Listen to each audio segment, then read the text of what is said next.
Okay, so 2005, I think we are ready to start. Hopefully, there's everyone that wanted to jump in is already on the boat. And welcome to episode number 34 of the lockdown series. And today we're going to be talking about how to rubbish cleanup.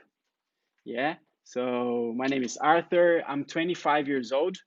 I'm from Brazil, but I've been living in Australia for the last 5 years, and I slackline for 6.5 years.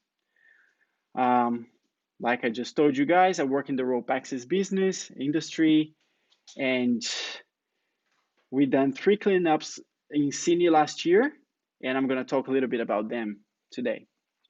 So let's jump into my presentation. So I'm gonna just change my video configuration a little bit. So I'm gonna come to the top corner.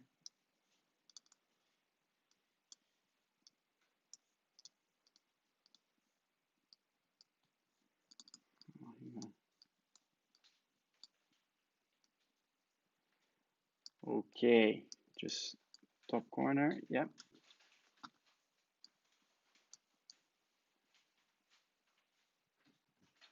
And I think we're good. So Kat, just let me know if we are good on the position.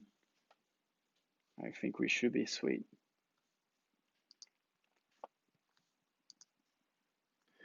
Okay, hopefully you guys are seeing everything well. Um, just confirming. Yeah, we are sweet. Okay, let's start then. Um, let's talk about rubbish pollution, guys. What is rubbish pollution? It's all the human-made debris that we produce and end up harming animals, plants, the environment, and end up harming ourselves, our human health. It involves everything you dump in the air, in the land, and in the water, correct? What are the impacts of all that pollution? Big thing with the animals and the wildlife. So after a lot of research, a lot of scientists came to understand that more than nearly half of the wildlife that they done research, as sea turtles, seabirds, mammals, and fish, nearly half of them have plastic in their digestive system. And what happens when all those pollutants go inside of their system and when they digest that is that it can cause starvation, entanglement, infection, and drowning. So you can see on the photos, it's pretty sad. Many animals and wildlife dying out there because of the rubbish pollution that we are causing, right?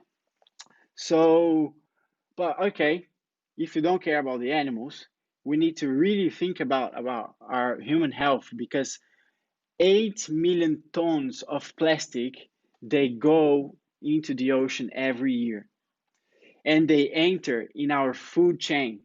So, as we are animal eaters, most of us eat animals from the ocean, um, and they eat plastic. We're gonna end up having plastic into our organism as well.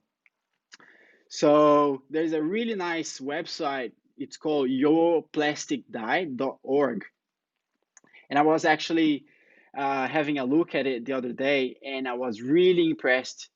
You guys are going to be very surprised once you have a look at it as well with the amount of plastic that we ingest ourselves per week. So make sure you have a look later on. And it's crazy. It's crazy how much plastic we got in. So if even breathing, you can have plastic in your system. That impacts human health for sure. You can see the image of this little boy just walking around, getting contaminated. He can get injured, get cuts, infection, diseases, bacteria, viruses with all that pollution. And all that might not come from where he is from. It might be coming from where you're from. because the rubbish travels around the world. So the marine trash, when it goes into the ocean, there are five currents that people call, the science call as ocean gyres, right? So what happens is that these currents, they take the plastic and the rubbish around in a circular motion as a vortex. So everything that's floating in the ocean, it's going to end up everywhere. So stuff that's in Australia may end up going to South America. Rubbish that's in US, in Hawaii, may go up to Mexico. It's crazy how the rubbish travels. So we need to be really aware with our actions. Those actions will be affecting people way far from you.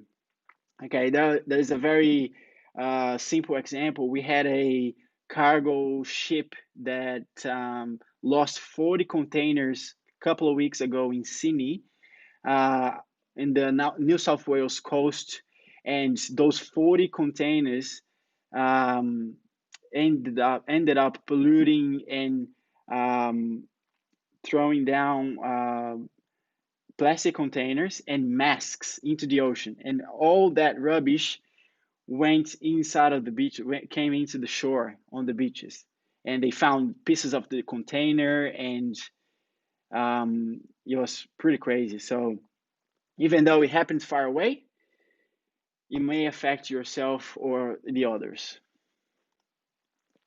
But there are some cool ideas out there that I wanted to talk about. So there's people trying to make the difference. So there's this really cool initiative based in Canberra, which comes with this world's first micro waste management system, which is a durable, heavy duty, easy to buckle, easy to clipping bag that you can take to your outdoor trip when you go into the wilderness. And when you see something out there, you can use it to safely put the rubbish in. Because most of the times when you are in nature, you don't have anything with you. You might have like a plastic bag or something, but in this case, uh, they are aiming to help you because you can have a little bag that's actually for it. So it's durable. You can easy to wash, easy to take around. You can easily clip in and do the management system with the rubbish. Second one is Bureau skateboards, which is manufactured in Chile, and it's made out of fishing nets, right? And the cool thing about it is that they also provide a safe environmental location where the fishermen can deposit all the old nets.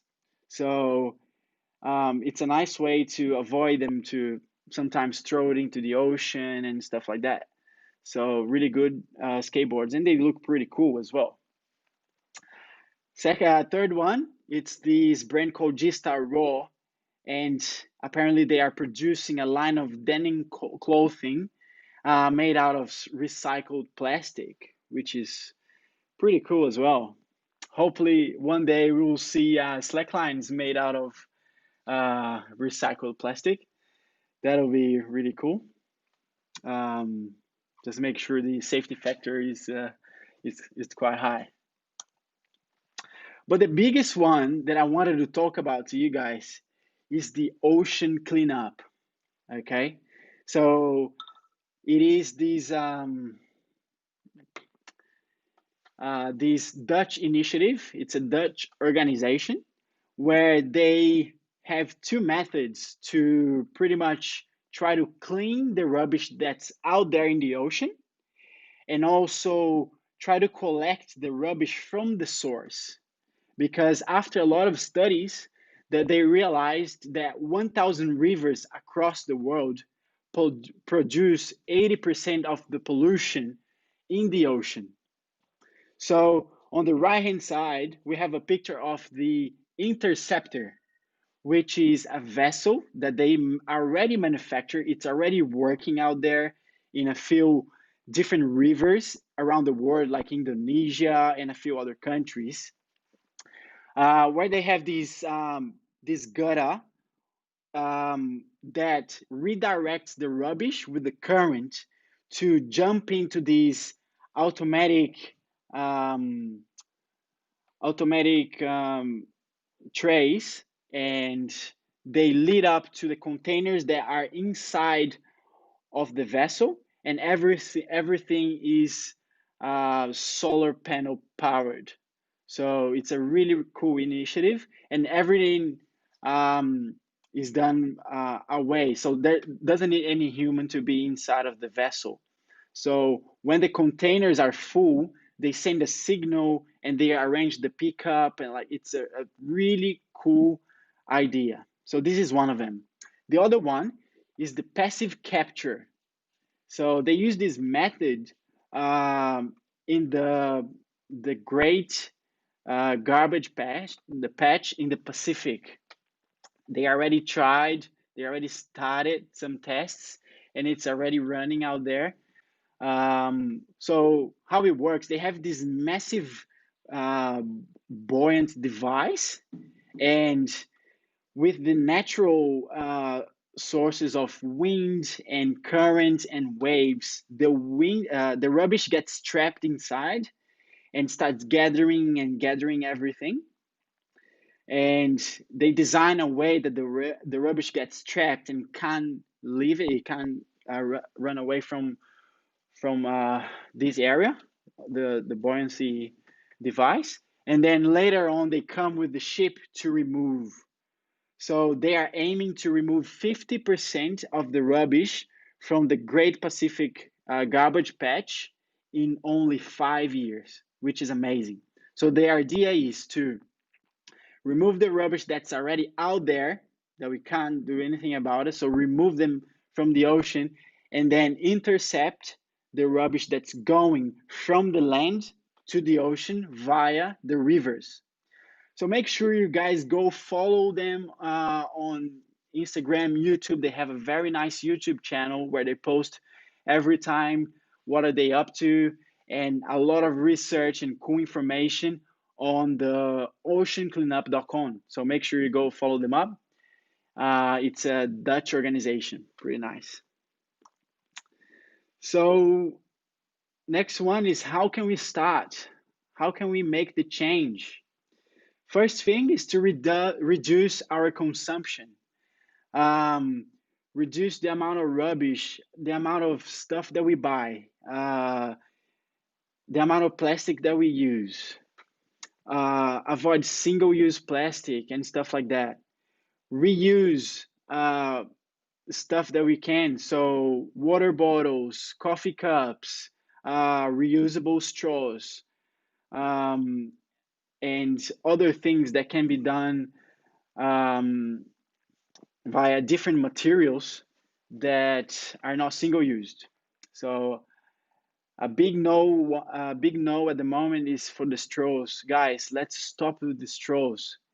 There's so many pictures out there of turtles ingesting straws, and they die. Animals are dying out there because of the plastic that we're throwing out there. So if you go to McDonald's, if you go to other shops that they already give you the straw, make sure you give it back, you refuse them, and even try to talk to the manager and see if they can change to paper straws, or bring your own. I always have mine in the car, and if I need it, I have a bamboo one. There's people that has stainless steel, easy to clean, and that's it. And another one is recycling. We all know that we need to recycle. Make sure when you are using a glass, just give it a rinse, or a plastic container, give it a rinse before throwing away. Don't throw away when it's dirty. Give it a clean and then put it on the right rubbish bin for the right collection. And then now we're going to talk a little bit about our project. This is the main project that we had last year in March, and I call it as Slackline for a cause. And consists in doing a rubbish cleanup on the cliff edges of Gordons Bay and raising awareness about the rubbish pollution with a massive banner with the sayings "Help save our oceans," and also with a slackline presentation to call attention from the tourists and the public and all the residents from the area. So I'll talk a little bit about it. So this is Gordons Bay. It's a marine sanctuary located only 9 kilometers from Sydney CBD. And I used to live up the road, just up in the hill. So the first time when I moved in, I had a look at these cliff edges and I wanted to set up a line so bad. I bet every one of you always wanted to set up a line, big high line, close to your homes. And I wasn't different. So I had this dream line in my mind all the time. But then I couldn't really justify setting up this massive line just for the sake of enjoying myself because it's a very popular area. As you can see on the photo, there is a boardwalk that goes all around the bay and leads up to beautiful beaches around. A lot of people go scuba diving in Gordons Bay. You can see a lot of marine diversity. So it's a beautiful place. It's a gem. So I really couldn't justify myself doing a highline just for the sake of it. So I kind of left my dream in the back of my mind. But then one day I was walking around the cliff edges and then I poked my head over and had a look at all this rubbish. All that stuff was, I don't know how it got there. Maybe it was thrown, people dumping, the wind picked up and threw it down and blew it down. So it doesn't really matter, right? The rubbish is already there. So started thinking to myself, what could I do to try to remove that rubbish? And then this idea came, why not linking a rubbish cleanup with with the line? So I started thinking about it and developing the idea, but I knew that I couldn't do it by myself. So then I invited Chris Wallace, very good friend of mine, local legend from Sydney, to have a look at the area. And he said, and we had a look around, and we found some really good anchors for the line. And then I called my friend Anthony Greatorex, who runs a rope access company here in Sydney, and we do a lot of work together. So I told him about my idea. I invited him to come to my place one day for us to have a look around. He fell in love with the idea. He said, let's do it. We started planning. We checked the possibilities for abseiling down. And with his expertise as well, we were able to kind of figure out what we wanted to do. So yeah, it took a lot of time for us to do this project because I could never get the best wind conditions and weather conditions that we needed for this project. Because as I wanted to hang a massive banner across the bay, I needed perfect conditions, no wind. I needed sunny day. I needed everything perfect. So every time I would book a day for us to do it, or it was raining, it was windy, um, and we could never do it. So I had to postpone it 4 times. So the first date was in September 2018, and we ended up doing in March 2019. So on the Saturday of the 23rd of March 2019, we started the rubbish cleanup in the morning. We had a few volunteers with us, rope access volunteers, that work with me and a few friends of mine. So went down the cliff edges, picking up a lot of rubbish. We had these bags from the local council. They provide us with bags, and that was pretty cool. So yeah, we removed a lot of rubbish, hauled them up, and then also on the surrounding area. So there was a cleanup via rope access, and also another volunteers picking up by hand. So that was pretty cool. So this is the crew when we finished the cleanup. We had a few more people that are not right there right now on the photo, but then that's what we found: plastic, glass, furniture, cushions, you name it, we found. I'm pretty sure. So it was really cool that later on we gathered all the rubbish in the location the council asked us to do it, and then in the following days they came to pick it up. So roughly 150 kilos of rubbish picked up from the cliff edges. So then on the next day, we woke up super early to rig the line and also to rig the banner. So on Sunday, the 24th, we spread in two crews, flew the drone across super dark. So shout out to Adam Evans from the US, who flew the drone 280 meters across the bay in the dark, uh, just with the fishing line. And we got the line across, super smooth flight. And we wanted to do super early because there's a lot of residents in the area. So we didn't want to bother anyone and let people know that we were doing that super early. So yeah, got everything set up. This is a photo of rigging the hang frame. And a bonus for this line, which made everything better, is that all the rigging was all natural. We didn't put any bolts.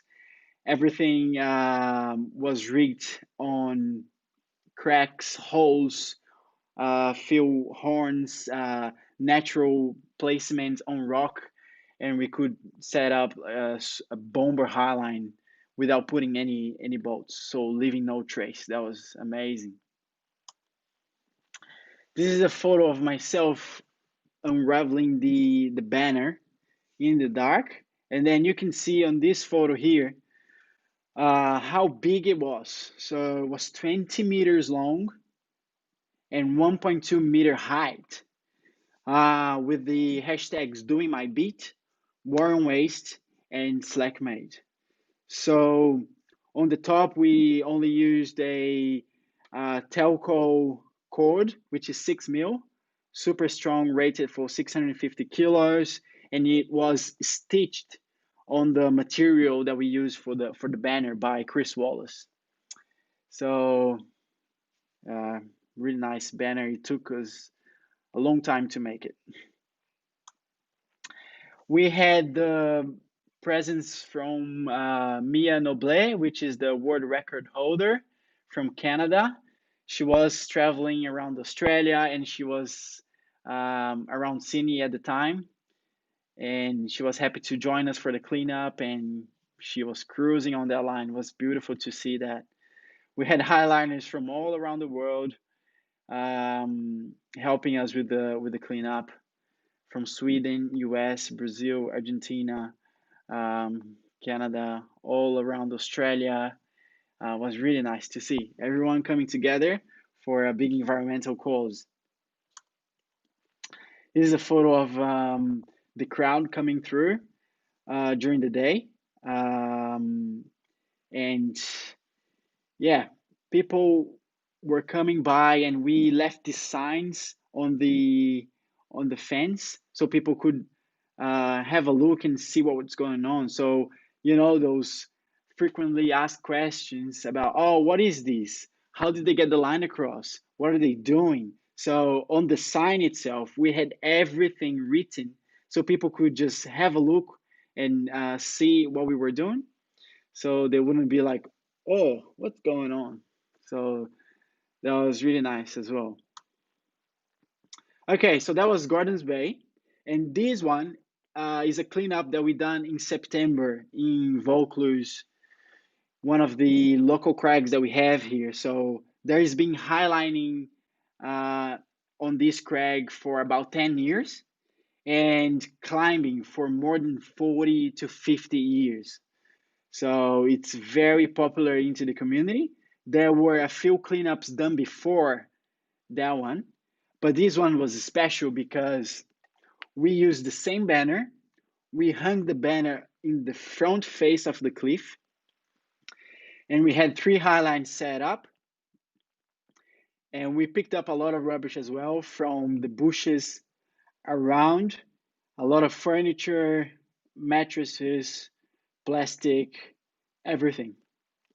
We also had the help from the council, provided bags again, and they picked up in the following days. And the third and last cleanup of last year was for Christmas time. So we got together in Maroubra Beach, and we done a pretty nice cleanup where everyone came in together, went to the beach, went to the rocks on the long side of the beach, picked up a lot of rubbish. And I was surprised because when you look at the beach is usually maintained by the council and they do cleanups very often. But then when I went to talk to the council guys, they said, "Oh, you're not gonna find much rubbish there because we always clean up the beach." And then I was surprised with more than 100 kilos of rubbish picked up in only 2 hours, 3 hours of cleanup. So it was a big one for us. Thank you for everyone for coming on that one. It was really special. And then after that, we had a picnic and we set up a few slacklines on the trees. So that was really, really nice. Okay, so let's jump on to talk about how can you organize your own rubbish cleanup. So the first one is to find a location and find a reason. Okay, so in my case, on the first cleanup, I had my dream line, which I really wanted to do it, but I also wanted to do something about that rubbish that was stuck there on the cliff edge and no one could go safely and pick that up. So my reason was to remove that rubbish that was really hard to get accessed. So that was one. So you need to make sure you find a good location. It can be in your local beach, in the local park, around your house, on the streets, just on the pathway. So anywhere, pretty much. So make sure you check the access, check the terrain, the ownership, and the management of the area. So you are aware of who is running the show. Okay. After that, make sure you do your planning. So write down a process, how you want the cleanup to go, the schedule, the location, the access, where you're going to dispose the rubbish, the safety concerns, the protective material that you're going to use, the PPE, who's going to be involved, who's going to help you out, where is the first aid kit if someone gets hurt, how are the weather conditions. Everything has to be written so when you actually go and do the cleanup, you're not going to forget anything. So this is very important for you to sit down, and every time you write, you're going to see that more stuff comes up and more cool ideas you're going to have, and it just can get better and better. The third one is to contact council and the management, or if it's a private property, you contact the owner. So make sure you write down what you want to do in detail, or ask. And in my case, I said that I wanted to do a cleanup in a certain date, around 20, 30 people, and I needed some help with the disposal of the rubbish, and also if they could help me out with material. So I asked for gloves. They didn't give me any gloves, but they did give me rubbish bags, very heavy duty bags. So it was really nice of them. And they picked up the rubbish in the following days. So any help is welcome. So once you get everything planned, make sure you do your communication. So you need to know who you want to target to help you on your cleanup, because it's really hard to do a cleanup by yourself. So you need to see how is the access. So for example, on the first cleanup that we done in Gordons Bay, I couldn't invite too many people because we had the safety concerns around. So we had to be on a closed group. So I invited only handpicked people. Um, but on the last cleanup that was for Christmas on the beach, I posted on Facebook, on our Slackline community. So I try to get as many people as I could to help us out. So you need to kind of see who you're going to be targeting to help you out. Create a small little group, or you can spread out through your Slackline page or through Slackline group or whatever group you are into. Okay. Well, that's it for me today, guys. I thank you so much for being here with me and for watching my presentation. The full documentary of our rubbish cleanup is on our bio on Instagram, which is at Slatmate. And yeah, thank you for watching. And make sure don't let anyone pull you down if you have an idea. Believe in yourself, because in in my first cleanup, I had a lot of people saying, "Man, you are crazy. You cannot do this. It's too risky because it's a popular area. There's a lot of tourists around." So you need to put on scale the risks and the benefits, right? And make sure you do everything properly, and then you're gonna have a nice outcome. So don't let anyone pull you down, and believe in yourself, because I'm sure we can make the difference. So thank you very much for watching. And if there are any questions, I'll be answering them right now. Okay, sweet. Let me see if there's any questions. Oh yeah, Kat comes with the questions. Did you get shut down? Uh, we eventually got shut down, but that was when we were already sort of packing up the line. So it didn't really make much of a difference. But yeah, we did get shut down with the big line. The second one we didn't, but the first one we did. The council came in and they never saw that before. They were not sure what to do. They actually were thinking about it. They didn't want to shut us down, but then they came up with the conclusion that we were setting up a structure and council land without approval.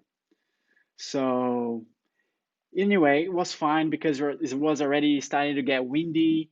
So that wasn't much of an issue. We had more than 6 walks on that day already. So we were pretty happy. Second question is, did you tell the council about the hotline? No, we didn't tell the council about the hotline at all. So I just told them about the cleanup, and um, we are working with the council at the moment to try to get a better connection with them, so they are aware of what we're doing. So at the time, they wouldn't even know what hotline is. So we didn't tell about the hotline, no. Okay. Third question, what's the next project? Well, I've got a few projects on the pipeline, but due the COVID situation, had to kind of postpone them. Um, but I have a few. There's a local line where I'm living now that I really want to try to scope it out and see the possibility of setting that up. I couldn't find any rubbish down there yet, but I'm sure I will. And if I do, I'll probably set up a rubbish cleanup around there. And yeah, I really hope to be able to set up a few more rubbish cleanups around Sydney. Try to encourage people to come up with more ideas as well, because I know these little steps that we do can make a big difference out there. So yeah, that's it, guys. Thank you very much. I think that was it. I don't think there's any more questions. And I hope everyone is well. And the documentary. Yeah. If you haven't watched the documentary yet, it's on YouTube. The link of the documentary is on our bio on Instagram. Just check it out. It's around 10 minutes long. So it's pretty cool. It shows the process and pretty much what I just told you guys. But I also wanted to thank the International Slackline Association for putting this lockdown series, which is amazing. If you haven't checked the episodes, go to YouTube. They have 34 episodes, which are amazing, about different areas of slacklining, or not even not all the time about slacklining. They have different subjects, exercises, and it was really nice during this COVID situation where people were stuck at home, and it was a nice way to be able to see what people were doing out there and try to get a few nice tips, to keep up with the strength and with your slackline as well. So make sure you go to YouTube International Slackline Association, and I'm sure you're gonna find an episode for you. There is more than 30 of them. Okay, so that's it for me today. Thank you very much for being here, and I hope to see you on the lines. Keep the balance. I'll see you soon.